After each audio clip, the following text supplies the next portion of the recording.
Dia ada juga apa tu, FOMO tu, fear of missing out kan. Semua orang share, kenapa saya tak boleh share? Kan? Macam tu.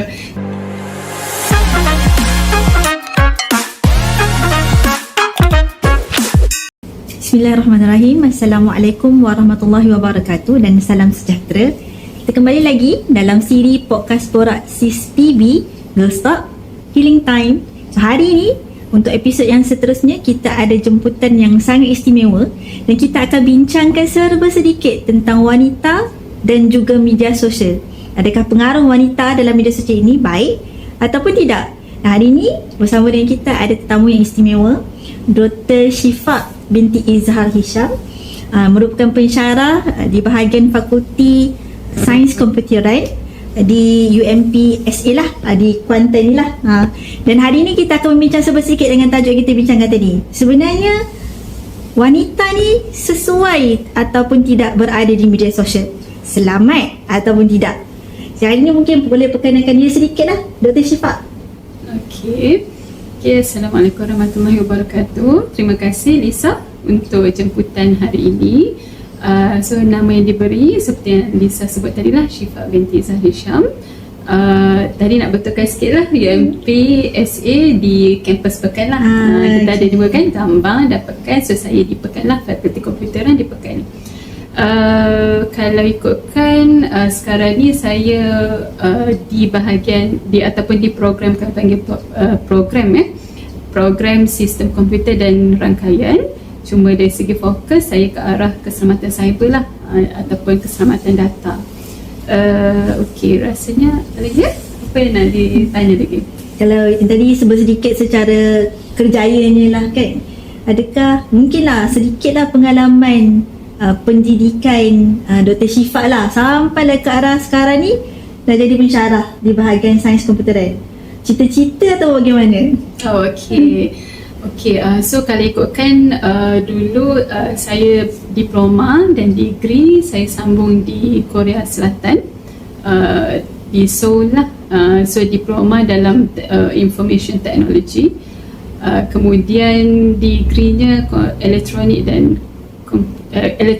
computer engineering, sambung master di UTM Skudai, educational technology, dan kemudian PhD lah, ni di UMPSA. So PhD di computer science. So kalau ikutkan sebenarnya cita-cita lah kot, tapi sebenarnya dia ada satu, dulu cita-citanya sebenarnya nak jadi engineer, dan memang sebab itulah sambung engineering kan di Korea. Tapi ayah sangat menggalakkan untuk jadi doktor. So doktor yang doktor medical doctor, and then cakap ke ayah, saya suka engineering dan saya tak boleh bio sangat lah, biologi sangat. Biologi tu tak boleh. Kalau dekat sekolah dulu tu tidur je lah, masuk je, cikgu masuk je, dia macam auto, terus mengantuk. Kadang-kadang mungkin bidang kan, kita lebih suka bidang yang kan, sebab biologi dan fizik dia benda yang berbeza. Betul. Kan, totally different. So bila tak boleh nak fulfill request saya untuk doktor, so saya fikir okay lah, why not we go for PhD. So dapatlah doktor juga, tapi doktor yang dalam bidang kita okay lah, doktor buku doktor lain sikit lah, lain sikit. But then sebab doktor tu juga doktorate tu lah, so terus menceburkan diri untuk bahagian pendidikan lah. Sebab dulu kalau zaman saya kecil-kecil, kita jarang dengar nak jadi cita-cita di bahagian sains komputer, dan mungkin disebabkan teknologi tak se-advance sekarang kan, teknologi yang sangat berkembang pesat, semua benda canggih, dan setiap masa sekarang ni dengan AI lagi dan seterusnya, mungkin ada benda yang baru yang mungkin saya sendiri tak tahu kan. Dan sekarang ni saya nampak trending juga, orang kata ramai yang cuba menceburkan bidang di bahagian sains komputer sebab kita nampak demand dia yang tinggi kan. Dulu kita tak kenal. Saya dulu orang tanya cita-cita dia apa? Doktor. Cita-cita nak jadi apa? Polis, tentera. Lelaki selalu sebut nak jadi engineer. Jarang perempuan untuk jadi engineer. So hari ni memang saya ramai, dan engineer rupanya dulu kita rasa engineering ni hanya di bahagian macam orang kata kapal terbang ke, nampak macam mekanik tau, mechanical punya engineering. Tapi kita tak tahu rupanya sains komputer juga ada engineering di bahagian komputer kan. So ini satu benda yang dah makin bagi saya mungkin baru, dan lepas ni mungkin akan ada lagi bidang-bidang yang seakan dengan dia kan. So berkenaan dengan ni lah, sebab kita punya panel ni pun sangat sesuai untuk kita bincangkan dalam keadaan kita punya podcast ni lebih kepada membincangkan tentang wanita. Dan sekarang saya nampak wanita ni semakin lama, sebab kita nampak populasi wanita tu macam lebih ramai. Dan kita nampak juga social media ni banyak juga bukanlah dipegang, tapi muka-muka wanita ni sentiasa menjadi penghias dalam media sosial. Dan dalam pandangan Dr. Syifa, sebenarnya selamat tak wanita ini dengan media sosial? Soalan ni menarik lah kan. Sebab soalan ni dia mungkin menyentuh sensitivity juga kan. Kadang-kadang orang dia rasa that's the trend, why should we like argue kan, menarik selamat ke tidak kan. Tapi itu satu benda yang kita kena fikirkan lah, disebabkan kita pun tahu sekarang ni pun jenayah pun makin menjadi-jadi, dan jenayah tu bukan hanya kepada, kita kata jenayah yang biasa dulu lah kan, dari segi mencuri, membunuh kan, tapi sekarang jenayah yang dalam bentuk commercial crime pun banyak juga, seperti phishing, scamming dan sebagainya kan. So basically it's everywhere. So dari segi keselamatan pun setiap masa lah kita kena kita kata tekankan lah kan, kena sentiasa consider. So kalau ikutkan media sosial ni dia dah jadi satu dunia yang lain kan. Maksudnya macam kita ada satu dunia yang betul, satu lagi dunia yang maya kan. So dunia maya ni dia memanglah dunia maya ni internet, but basically we associate that with social media lah kan. Sebabnya itu tempat yang kita berinteraksi, kita bersosial. Kalau yang bahagian mungkin internet lain ni, berita dan sebagainya tu kita hanya membaca, kita boleh kata itu our resource. Tapi social media ni kita boleh kata is another world, sebab kat situ ada satu community kan, socialize pun di situ, semualah kan. So orang nampak benda tu dah jadi macam like it's a must, not really compulsory, but if you don't have it, like it's like rare kan. So bila kita kata tentang adakah selamat atau tidak, supposedly bila kita sebut tadi macam it's a must, sepatutnya dia bolehlah digunakan kan. Kalau tak boleh, kenapa sekarang banyak orang guna kan. Cumanya dia mestilah datang dengan segala precaution yang perlu diambil, dan juga kita boleh kata mungkin dari segi bukan semata keselamatan, tapi dari segi agama jugalah kan. Contohnya macam kalau dari segi keselamatan lah kan, kita jangan terlampau expose our personal information kan. Mungkin kita tak perlu nak tunjukkan rumah kita, lokasinya exactly di mana kan, ataupun kita tak perlu nak tunjukkan sangat anak-anak ni sekolahnya di mana kan, ataupun anak-anak ni selalu pergi sekolah pukul berapa. So we don't actually like display information yang menyebabkan orang boleh nampak our routine, kita kata apa, perjalanan tu kan. Dia tahu, orang boleh tahu keluar pukul berapa, balik pukul berapa, dari pukul berapa hingga pukul berapa tak ada di rumah, ada di luar kan. Semua tu sebenarnya orang boleh buat kita kata apa, profile, dan profile tu boleh menyebabkan kita menjadi mangsa lah, sama ada yang di dalam atau di luar rumah tu lah kan. Kalau dia rasa dia nak merompak rumah kita, so dia akan cari masa dia buat profile itu untuk yang mana bila kita di luar dia datang. Tapi kalau dia nak attack kita yang di luar, so dia akan buat profiling bila kita di luar tu kan. Bila kita di rumah, dia tak ada dalam rumah sebab dia nak attack di luar kan. So that kind of thing yang kadang-kadang kita kata kita tak nampak orang boleh buat macam tu kan. Maksudnya sebab kita just share anything that we want to share kan. Kita selamat dia semua kan? Sebab semua orang buat macam tu.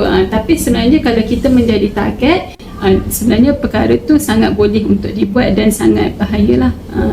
So kalau dari segi yang tadi pula, maksudnya dari segi kita kata kalau kita nak tengok hukum agama kan, perkara tu sebenarnya dia berkait lah, sebab agama ni menjaga kita. So dari segi keselamatan tu pun agama akan menjaga kita jugalah kan. Maksudnya kalaulah kita terlampau expose ourselves, yang mana sebenarnya wanita tak boleh sangat. Kalau wanita Islam kan, kita boleh tunjuk tapi bukanlah dengan dekat kan, tunjuk sampai segala jerawat, tai lalat semua nampak kan. Tapi maksudnya mungkin enough as it is. So tak begitu dekat, tak membawa kepada fitnah dan sebagainya. Sebab kadang-kadang perkara itulah yang Islam larang tu, itu menyebabkan orang makin tertarik dengan kita dan jadi stalker kan. Kita ni di stalk, masa stalking dan sebagainya lah. Saya rasa banyak lagi nak cakap.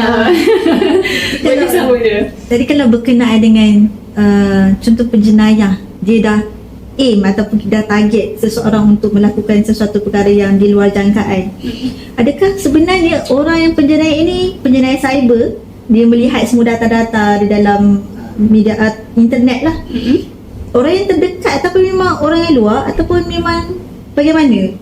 Sepanjang pengalaman lah, doktor, kadang-kadang kita tengok orang yang pergi merompak tu kita tak kenal, tapi macam mana dia cari target tu? Ataukah dia tengok semua internet, ataupun dia sebenarnya dia cari, dia nampak orang tu, dia start untuk cari? Okay. Okay, dia boleh jadi pelbagai lah, pelbagai. Cuma kita boleh kata anybody can actually be a victim. So kita tak boleh rasa macam saya tak ada banyak duit pun I won't be a victim. Dia bukan macam tu. Sebab sekarang ni kalau kita dengar pelajar sekolah pun jadi mangsa scam kan. Padahal logiknya pelajar sekolah ni bukannya ada banyak sangat duit kan, tapi boleh jadi mangsa scam. Dan kadang-kadang bila kita dengar ada real case kan, mangsa scam form 6 habis 16,000. So kalau kita fikirkan logiknya, mana pelajar sekolah nak dapat duit banyak macam tu kan. Tapi bila dia dah gunakan psikologi, kadang-kadang dia sampai meminjam duit orang, buat ambil duit daripada akaun tabung haji ke kan, yang mak dah menyimpan lama kan. Anything can be like resource lah untuk dia mencari duit, dan memang boleh jadi boleh hilang disebabkan dia tu sebenarnya dah manipulated psychologically kan. So sebenarnya kita nak kata, kalaulah kita rasa kita tak ada duit pun, tapi kita boleh dimanipulate, menyebabkan boleh adanya kita kata apa,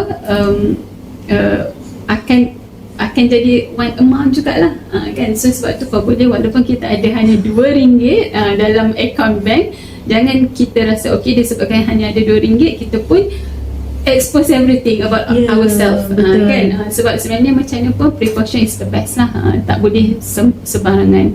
So balik pada jawab soalan, baru nak jawab soalan.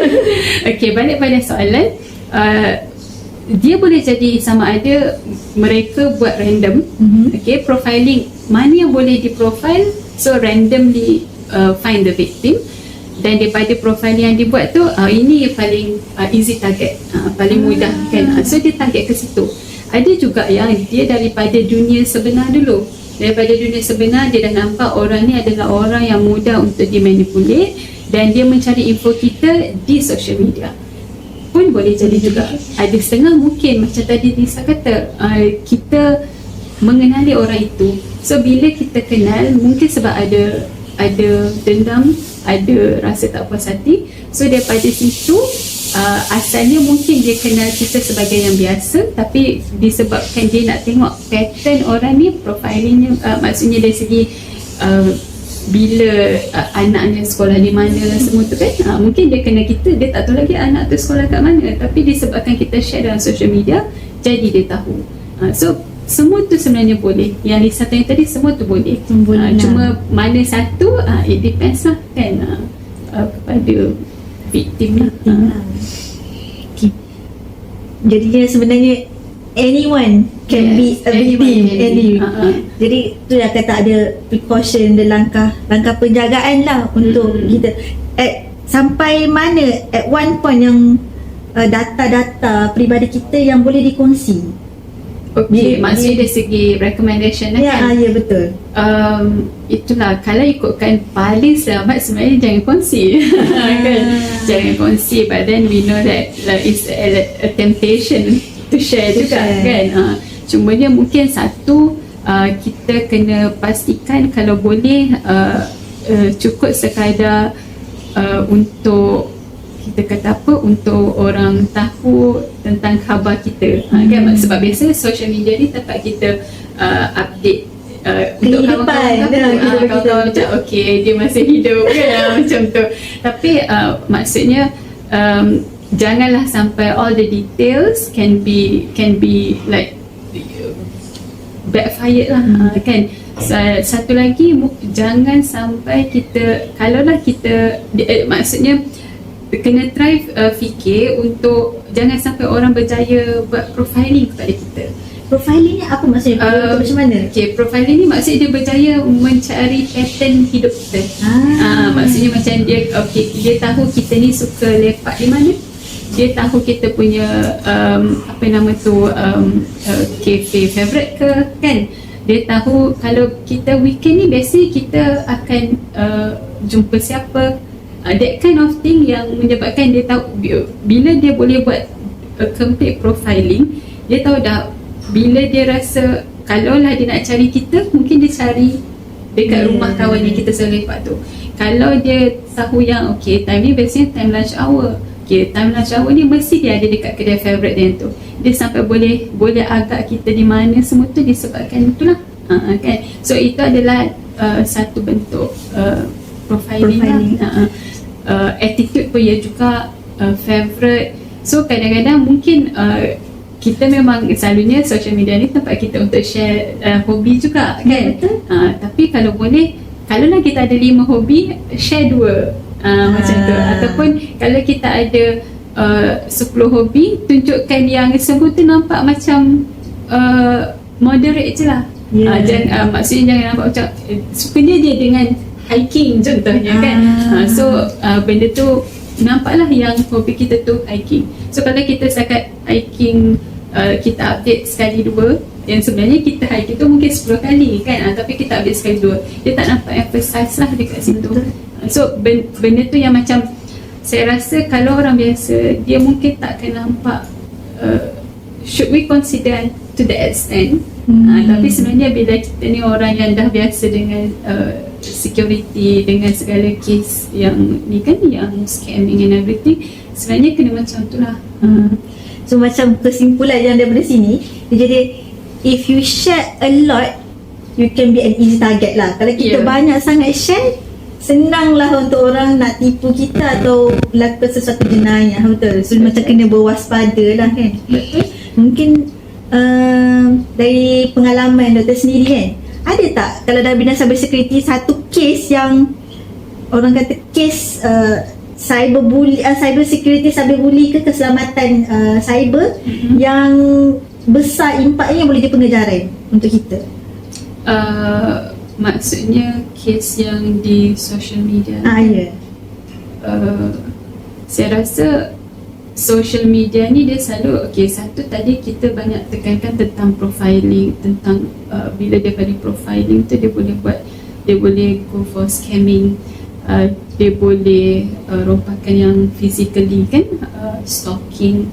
Tapi sebenarnya saya rasa antara kita kata a crime yang sangat berleluasa sekarang ni kalau di social media adalah berkaitan dengan cyberbullying dan juga body shaming kan, that kind of thing, defamation, yang mana yang with our words, with the comments lah, words tu ni kan, tapi maksudnya by written kan, so comments lah biasanya and post, benda tu banyak dilakukan tanpa orang tahu sebenarnya dia tengah melakukan jenayah kan. Sebenarnya itu adalah jenayah, tapi orang rasa orang tak perasan dia tengah buat jenayah sebab dia rasa I'm just commenting.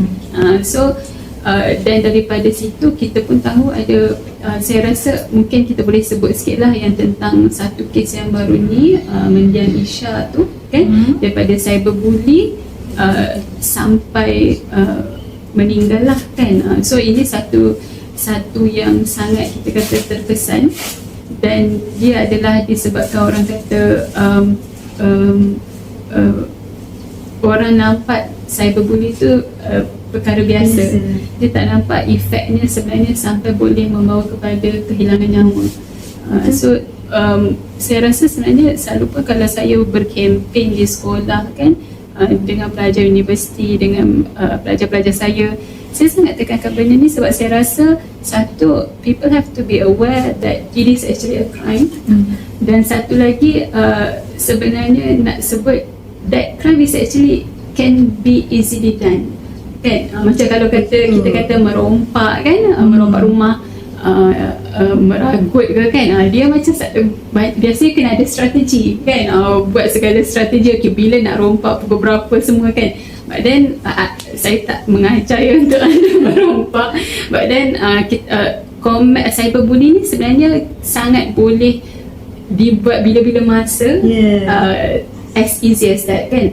So selalunya itulah yang kita kempenkan, pelajar kena tahu if you give this kind of sentence, it is a bully, kan. So pelajar kena tahu benda tu, dan sebenarnya bukan pelajar je lah kan, wanita-wanita yang banyak spend masa di social media kan, pun kena tahu jugalah dia sama ada kita yang membuli ataupun kita menjadi mangsa buli. Dan saya nampak benda tu pada wanita dan anak-anak remaja, kalaulah kita yang menjadi mangsa, sebenarnya dia boleh jadi sangat impacted lah, disebabkan wanita ni selalunya hatinya lembut kan. Bila hatinya lembut, kadang-kadang benda yang orang main sebut je kan, tapi kita terkesan, sangat terkesan. Berbanding mungkin lelaki, tak kurang, mungkin kurang kat situ kan, biarlah apa orang nak cakap kan, tak heran. Tapi biasanya wanita dan remaja begitu. So bila macam tu, masuk sikit pasal remaja ni, dia banyak menyebabkan adalah part anxiety kan, part depressed, disebabkan dia rasa macam orang sangat mengutuk dia, menyebabkan dia rasa macam low self-esteem kan, everything lah. Jadi yang saya rasa, kalaulah kita kurangkan masa kita untuk hidup di social media tu, kita akan kurang lah impact yang begitu. So kadang commenting dekat media sosial ni, dia dalam tak sedar, walaupun nampak dia mudah, but dia can kill in split second. Sama ada dia can emotion kita ataupun fizikal. Dia boleh meruntuhkan seseorang dengan macam tu saja. Betul kan? Hanya sekadar you type keyboard then done. Betul. Efek dia sangat besar. Tambah-tambah sekarang ni kan, kita rasa macam bila orang komen, everybody else can read. So itu yang menyebabkan lagi kita rasa efek tu kan. Kalau dulu mungkin bully lah, bully fizikal, pembuli tarik kita ke tepi bangunan sekolah kan, and then dia pun membuli antara kita dan dia ataupun in one team kan. Tapi sekarang ni kita nampak bila cyberbully ni, semua boleh baca. So benda tu yang macam kita dia macam tanpa kita sedar, efek tu besar disebabkan itu jugalah kan. Walaupun sebenarnya mungkin tak ramai yang membaca pun, tapi bila kita dah tahu it's in the internet, everybody can read. Bila dah viral, bagilah. Sometimes benda tu adalah fitnah lagi. Betul. It's not a fact lagi. Tapi disebabkan benda tu boleh luasa, orang lagi percaya benda yang viral daripada nak cuba untuk mengkaji. Itu sebenarnya kita sendiri kena ada tata cara sendiri macam mana kita nak melihat sesuatu isu ataupun kisah. Senang sangat kita nak kata oh dia ni salah ni, senang sangat macam kita lah polis. Macam kita lah hakimnya. Itulah masalah dan problemnya di media sosial lah paling besar sekali, sebab netizen sendiri tak tahu tata cara yang betul untuk menghadapi benda ni lah. Dapat satu kisah, ada satu isu, habis. Habis semua. Yang akan dimotivate ni adalah mangsa. Dalam keadaan mangsa tu dia macam tengah fikir, aku tak salah. Tapi yang tu sebenarnya dari sudut agama, itu sendiri pun dah menjadi dosa. Tapi itulah kata netizen perlu berjaga-jaga dalam setiap tindakan. Dulu mungkin dari segi perbuatan kita pergi jumpa orang, kita nak mengata dia, tapi hanya community tu sahajalah yang terdekat saja. Sekarang ni boleh sampai millions views yang boleh tengok sesuatu tu. So like impact dia tu memang sangat besar. Dan sebenarnya doktor ada tak akta di bawah cybercrime kalau orang buat macam ni kan? Orang tu tindakan tertinggi lah, paling besar dia boleh di-charge atau dikenakan tu macam mana? Okey, kalau spesifik kepada cyberbully, kita tak ada satu akta khas. Tapi kalaulah action of cyberbully itu, sebenarnya dia boleh berkait sama ada dengan penal code ataupun dengan Communication and Multimedia Act, CMA, ataupun satu lagi ada Minor Offences lah, Minor Offences Act. Dah tak ingat dah dia punya akta nombor tu, section tu tak ingat nombornya lah, tapi boleh dikaitkan dengan yang inilah. So kalau minor offences tu memang punishmentnya tak berapa berat, tapi kalau lah CMA ataupun penal code lebih berat lah, dan boleh penjara pun boleh, bayaran fine pun boleh jugalah, bayaran lah kan, boleh up to 50,000 if I'm not mistaken. Tapi itulah maksudnya, sebenarnya dari segi kita kata apa, punishment tu ada, punishment tu ada kan. So kita boleh kata maksudnya jangan sampai kita tak tahu yang punishment tu ada dan menyebabkan kita main tu je, kan, dan tiba-tiba disebabkan itu adalah recordnya menjadi kita kata kriminal lah kan, penjenayah lah sebab buat satu crime kan. Satu lagi yang macam tadi Lisa ada sebutkan, bila dia kata tentang dia adalah satu fitnah kan, apa tu dari segi agama pun sebenarnya nampak tu salah. Sebenarnya kalau kita memang faham apa yang agama tak bagi buat tu kan, itu akan menjaga kita daripada buat jenayah juga. Betul. Kan. Contohnya sebab Islam memang dah sebut jangan kita sakitkan hati orang kan. Islam sebut jangan sebarkan fitnah. Walaupun itu adalah betul, contoh body shaming kan, memang dia tu adalah orang yang mungkin tak kurus kan, dan kita pun buat komen yang body shaming, memang kita sebut tentang apa tu, yang tidak kurus tu lah kan. Benda tu tak menipu, tapi kita dah sakitkan hati orang kan. So benda-benda tu kalaulah kita elakkan mengikut apa yang Islam suruh, apa yang Islam larang, sebenarnya kita akan terelak jugalah daripada membuat jenayah. Betul. So saya kan Doktor, saya kadang-kadang kita ada, kalau sekarang ni dalam dunia tanpa sempadan kan, so, kalau ada berita kan, kena isu, so, banyak sangat kisah-kisah dunia ataupun kisah manusia masyarakat setempat. Dan kadang-kadang bila dah sampai berita tu, orang kata perlu tak kita share, contoh adalah isu kan, bila dapat dia isu dekat saya lah, kalau kita fikir perlu share tak benda ni. Kadang kita kena fikir juga, kalau kita share, dia akan memberi manfaat atau dia memberi mudarat kepada orang yang lain. Jadi kadang-kadang netizen pun dia kena fikir dulu. Bila dapat sesuatu berita, pertama sekali dia kena bersangka baik dulu. Betul. Pertama sekali jangan terus cepat komen. Bagi pandangan saya lah, dapat berita, senyap dulu, bersangka baik dulu, mungkin tak ni, mungkin tak. Lepas tu fikir yang kedua pula, adakah perkara tersebut akan memberi manfaat atau mudarat. Bila kita nak share kan, orang kata bila dapat terus share, tak boleh, kena dia ada pause dulu. Pause dulu, bersangka baik dulu. Lepas tu barulah fikir, sebenarnya kalau ni dia akan mendatangkan, kalau kita share ni memberi manfaat atau mudarat.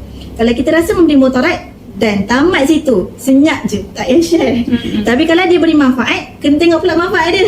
Oh ni macam jadi mind map pula. Manfaat tu sama ada kisah tu, benda tu betul ataupun tidak. Kat situlah kena start untuk searching for the truth. Cari dulu berita tu sahih ataupun tidak. Jangan terus pergi terus kenapa benda ni baik ni, betul ni, tapi kena cari juga betul ke ataupun tak. Kalau tu betul dan rasa kita dah cari second opinion, kalau benda tu isu yang berat, dan kalau ia memberi manfaat, tak ada masalah. Tapi kalau kita tak pasti, jangan kongsi. Itu mungkin benda yang simple kan, tapi mungkin orang dapat satu berita tu dia macam orang kata kena share ni dia lah jadi wartawan pertama. Betul. Dia ada juga apa tu, FOMO tu, fear of missing out kan. Semua orang share, kenapa saya tak boleh share kan? Macam tu.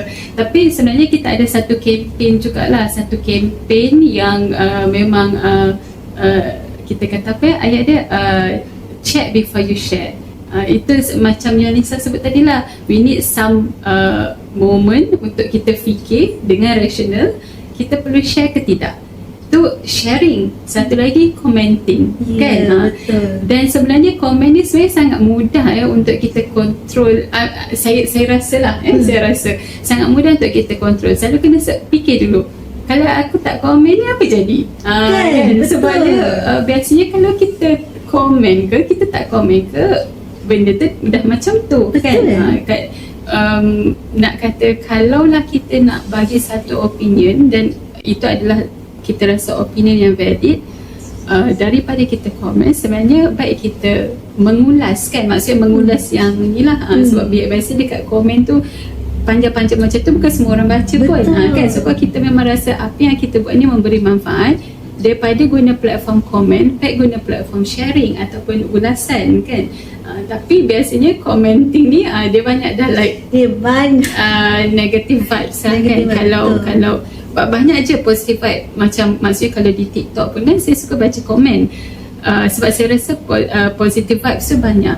Tapi sebenarnya dalam pada kita rasa banyak positive vibes, negatif pun sebenarnya banyak juga, kan. Dan kalau kita lah antara orang yang menyebarkan negative vibes tu, akan adalah untuk kita portionnya, kan. Betul. Kena ingat semua lah, setiap apa yang kita tulis, kita cakap, semua tu akan dinilai lah. Allah akan tengok dapat pahala ke dapat dosa. Kalau kita komen benda yang tak baik, itu faham-faham lah, semua orang tahu. Setiap apa yang kita buat ni semua ada penilaian. Bukan kita tamat kat dunia je, kita satu zaman lagi sama akhirat. Yang tu lah nak menimbal balik apa yang kita buat ni. So berjaga-jaga. Kalau rasa itu perkara yang akan mendatangkan keburukan kepada orang lain, tak payah buat apa. Kita pun tak bersahabat, kita tak kenal pun orang tu siapa. Betul. Dalam media sosial tak kenal pun, tapi kebanyakan dekat komen, kan. Kalau komen yang negatif kan, kadang dia tak kenal pun perilaku orang yang terbabit. Tapi kadang kita pelik juga, kenapa dia bersungguh dan beria untuk komen, kan. Tapi dah kena sama-sama lah berjaga-jaga dengan commenting any issues lah. Betul. Tadi pun dah panjang kita bercakap tentang media sosial lah, lebih kurang macam tu, kan.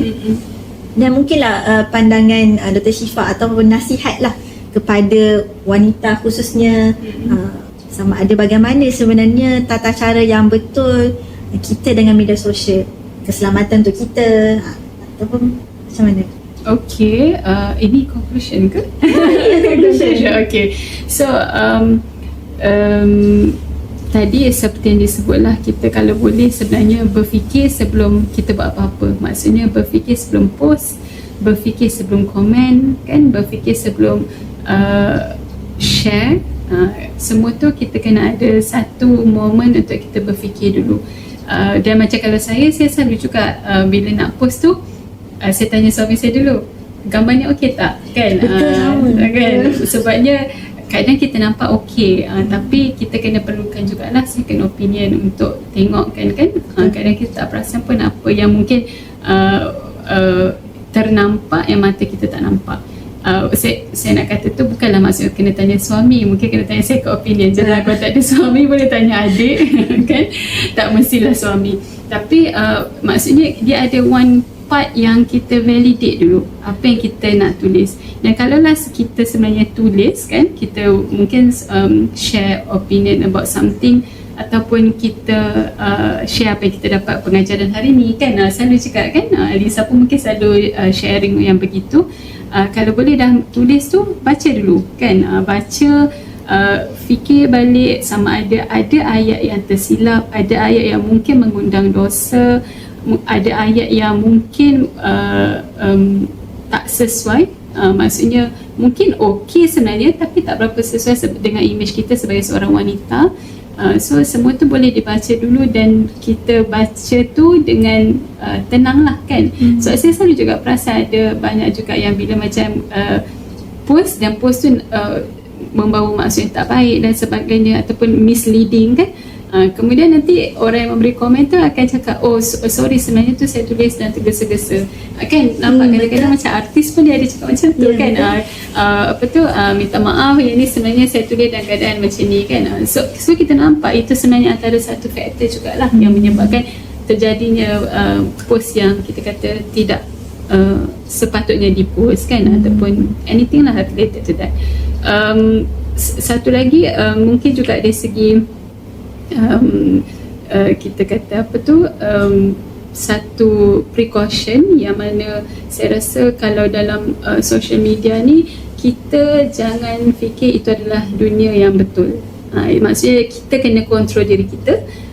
Tadi bahagian kita posting kan, bahagian kita commenting semua tu maksudnya input tu dari kita. Satu lagi bila daripada luar kan, maksudnya komen dari orang ataupun news yang kita rasa viral yang banyak-banyak kita baca tu, jangan sampai kita terlampau memikirkan dan mengambil berat tentang semua tu yang sampai kita efek pada dunia kita yang sebenar ni kan. Mungkin macam contoh sekarang banyak sangat orang share tentang jenayah kan, kes bunuh kan, kes orang hilang, anak tak jumpa, hilang dan sebagainya. Memang benda tu kita boleh kata betul sebab memang dia dah viral dan banyak terjadi kan. Tapi janganlah sampai benda tu menyebabkan kita sampai stres, malam tak boleh tidur kan. Macam mana pun kes tu ada, kita kena berhati-hati, kita kena, maksudnya kita kena plan lah kan. Apa yang kita nak buat daripada situ, apa yang kita boleh belajar, pengajaran yang kita dapat dan kita apply lah di dunia yang betul. Tapi jangan sampai benda tu menyebabkan kita ada anxiety, kita ada risau yang sampai tak berani nak keluar kan. Sebab macam mana pun yang kita perlu betul-betul hargai adalah dunia kita yang di luar, real world. Dan kalau kita kata terlampau banyak kesan negatif, sebaiknya mungkin boleh stop dulu ke, deactivate daripada social media for some moment kan. Sebab benda kita boleh je on and off kan. Dia tak ada masalah pun untuk kita rasa mesti kena ada kan. Begitulah. Itu rasa kalau zaman kita dahulu sebelumnya ada era yang semua orang akan memiliki phone. Dulu zaman kita kanak-kanak sampailah kita universiti baru dapat telefon. Tapi sekarang anak-anak dah boleh dapat telefon walaupun seusia 7 tahun, 8 tahun. Kadang tu mungkin dia dah dapat daripada 4-5 tahun, cuma bukan miliknya lagi lah. Pinjam handset ataupun handphone ayah, mak dan sebagainya. Tapi sekarang ni sangat terbuka dan itulah kena sangat berjaga-jaga lah. Itu boleh jadi satu tajuk lain tu kan? Bila umur sesuai, bila umur sesuai untuk gadget kan. Tapi itulah nak katanya dia banyak school of thought. Ada yang kata boleh je 7 tahun kan, ada yang kata mungkin 9-10 tahun, atau mungkin ada yang umur kita yang 18 tahun baru dapat kan. Macam kami pun saya dan suami lah kan fikir anak-anak ni mesti sampai habis sekolah dulu baru dapat. Itu yang kami fikirlah kan. Tapi kita raikan juga yang lain tu kan. Cuma dia bila kita dah tahu yang kita sebenarnya maksudnya kita bersedia untuk bagi anak kita guna daripada umur 7 tahun ataupun mungkin 10 tahun dan sebagainya, kita kena tahu apa tindakan yang kita perlu buat sekali kan, bukan hanya bagi dan lepas. So itu adalah tanggungjawab ibu bapa juga. Macam mana pula peranan untuk menjaga anak-anak dengan gadget ni lah pula kan. Okay doktor, kalau mungkinlah nak bertanya lah, adakah sebenarnya media sosial sendirilah kalau kita tengok trending ataupun cara orang share kan di media sosial ni disebabkan mereka ni mungkin membandingkan diri dia dengan orang lain yang berada dalam sosial media ni, ini sebenarnya impak kepada psikologis mungkin? Kalau kalau remaja lah kalau remaja memang kita boleh nampak lah dia lebih meninggalkan kesan berbanding dengan dewasa. Satu mungkinlah disebabkan dari segi kita kata kematangan kan, cara handle input yang dapat kan daripada social media tu, itu mempengaruhilah. Dan memang sebenarnya ada kajian yang menunjukkan Kalau untuk pengaruh social media ni kepada remaja, ini adalah yang paling tinggi. Maksudnya daripada semua kesan-kesan social media kepada remaja, yang tingginya adalah bila mereka ni begitu mengambil serius tentang apa yang di-komen, apa yang di-share, apa yang di-like oleh orang orang lain lah kepada post-postnya tu, post-post oleh seorang remaja tu, dan dia dia maksudnya kita kata apa, dia merasakan itu adalah perkara yang perlu dia ambil berat dan tekankan. So katalah macam dia post dan kemudian yang like tu tak banyak, dia dah boleh berfikir yang dia ni ada something tak kena ke kan, tak cukup cantik ke untuk orang like, kan dia ada persepsi ada negatif untuk diri sendiri. Betul. So kalau kita ni, saya rasalah bukan nak kata kita nak berbandingkan dengan kita kata macam dulu dan sekarang, bukanlah, sebab benda ni pun macam sensitif juga kan. Tapi nak katanya bila remaja umur dengan cara pemikiran yang mungkin tidak begitu matang berbanding yang dewasa, dia adalah bezanya. Macam kita mungkin kita post je sebab kita fikir kita nak share, dan siapa yang membaca kita share kepada orang tu lah kan. Tapi kepada yang lebih muda ni, dia akan macam-macam fikir. So perkara tu menyebabkan kita nampak mungkin sampai situ je, tapi tak, dia akan start berfikir apa lagi dia kena buat untuk dapatkan lebih banyak likes kan, apa lagi dia kena buat untuk lebih banyak orang, contoh kalau TikTok mungkin repost kan.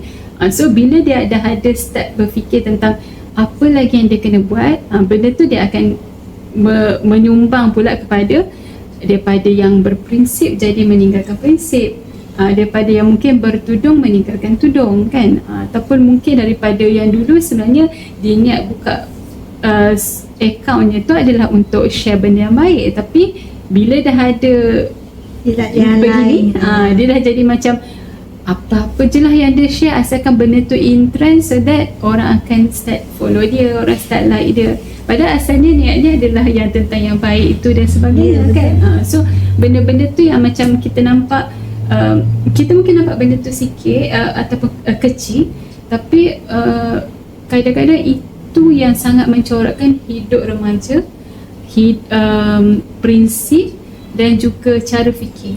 Daripada situ pula lah cara fikir tu akan kan, sebabnya cara fikir yang terlampau dipengaruhi oleh orang lain ni kan, dia bukan daripada agama, bukan daripada upbringing ibu ayah yang sepatutnya pentingkan yang baik kan.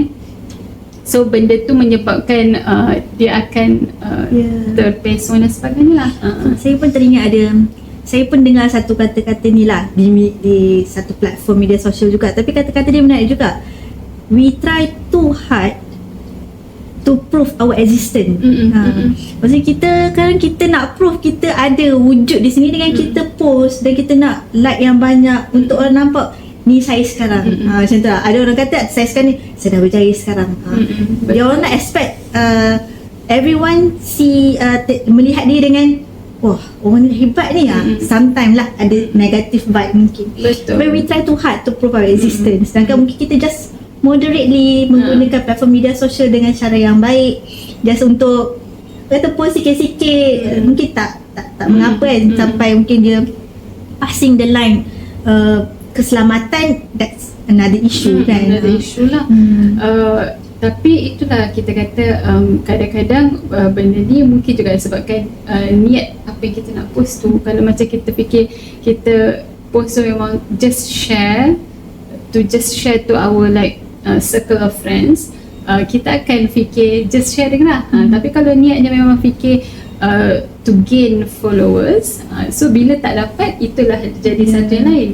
Mungkin juga sekarang ada banyak remaja juga kan, kalau ikutkan kajian dah makin ramai juga yang remaja ni dia ke arah business. So kalau macam platform TikTok sendiri kan, dia nak kumpul banyak followers, lepas tu mudah untuk dia buat affiliates lah kan, untuk dia berniaga produk dan sebagainya. benda tu tak, kita kata tak salah lah, sebab itu dah jadi like one of the concept yang TikTok perkenalkan. Dan kita tahu untuk remaja belajar untuk generate duit kan, cakna keuangan, semua tu sebenarnya sangat bagus.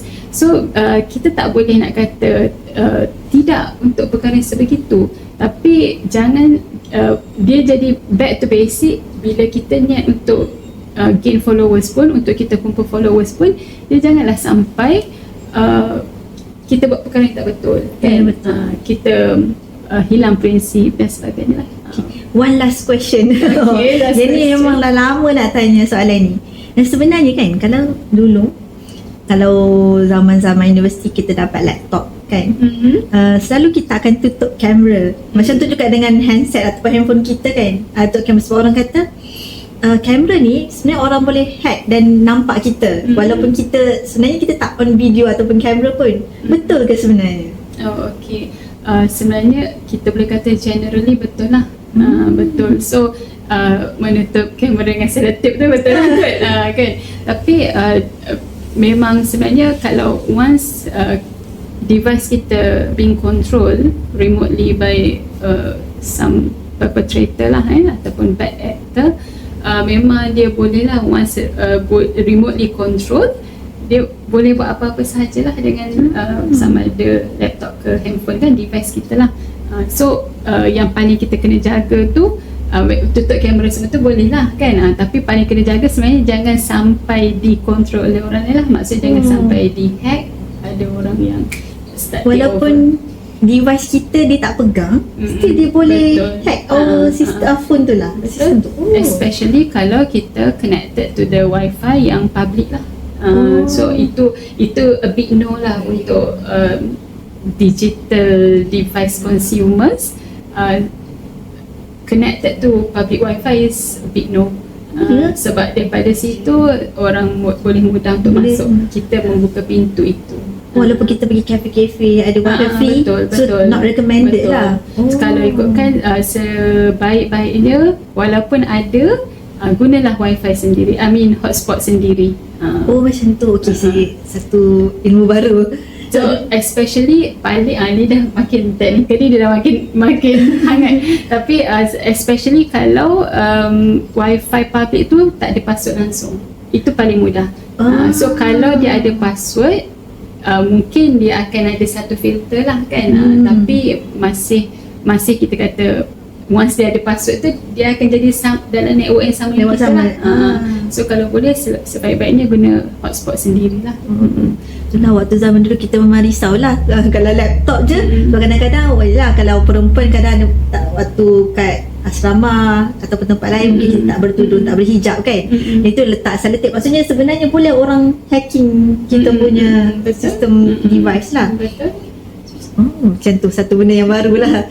Tapi itulah kalau kata Kak sebab tu pula nak semua diselotip kan. Tapi yang paling pentingnya sebenarnya kita kena berjaga-jaga dari segi kita punya connection network lah. Sebenarnya disebabkan oleh wifi yang open macam tu yang menyebabkan senang untuk orang. Betul.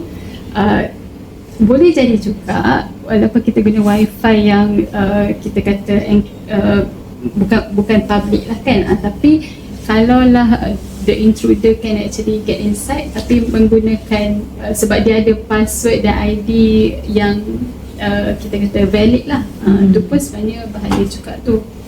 Tapi itu mungkin rare case sikit lah. Lagi another technical detail lah untuk kena belajar hack pula kan.